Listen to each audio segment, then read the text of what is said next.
नमस्कार, मी मंजिरी. आपण पाहत आहात तालुका माझा या YouTube चॅनल मध्ये आपले सहर्ष स्वागत. आपल्या परिसरातील बातम्या आता आपल्या मोबाईल फोनवर.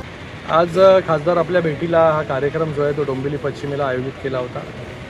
अनेक नागरिक जे आहेत ते समस्या घेऊन त्या ठिकाणी आले. महापौर मॅडम देखील त्या ठिकाणी उपस्थित होते, प्रशासकीय अधिकारी उपस्थित होते.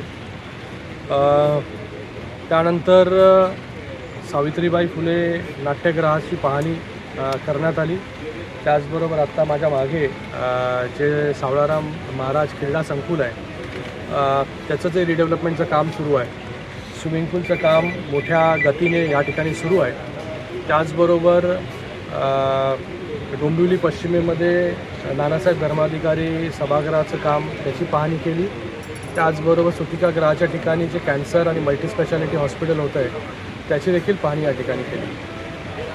सावित्रीबाई फुले नाट्यगृहाचं काम जे स्टेज आणि त्याचबरोबर आसन व्यवस्था आहे ते ऑक्टोबर एंड नोव्हेंबर स्टार्टपर्यंत पूर्ण होईल.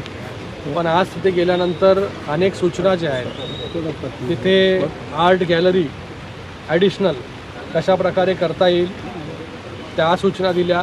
त्याचबरोबर 200 आसनाचं एक मिनी ऑडिटोरियम त्याच्या देखील सूचना दिल्या.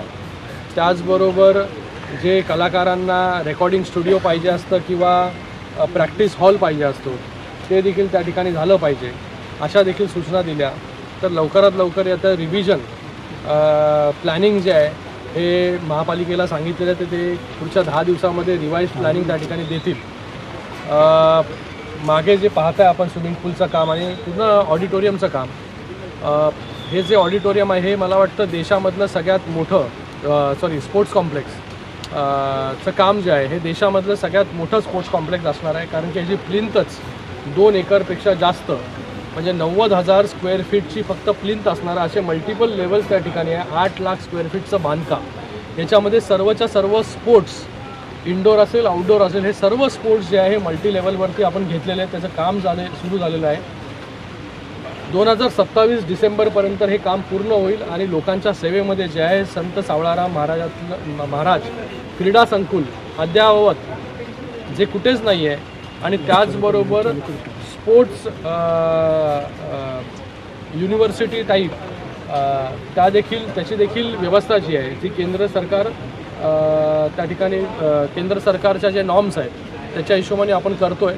तर मला वाटतं एक अद्ययावत आणि एक मॉडेल असं स्पोर्ट्स कॉम्प्लेक्स या डोंबिवलीमध्ये आपण तयार होताना पाहतोय.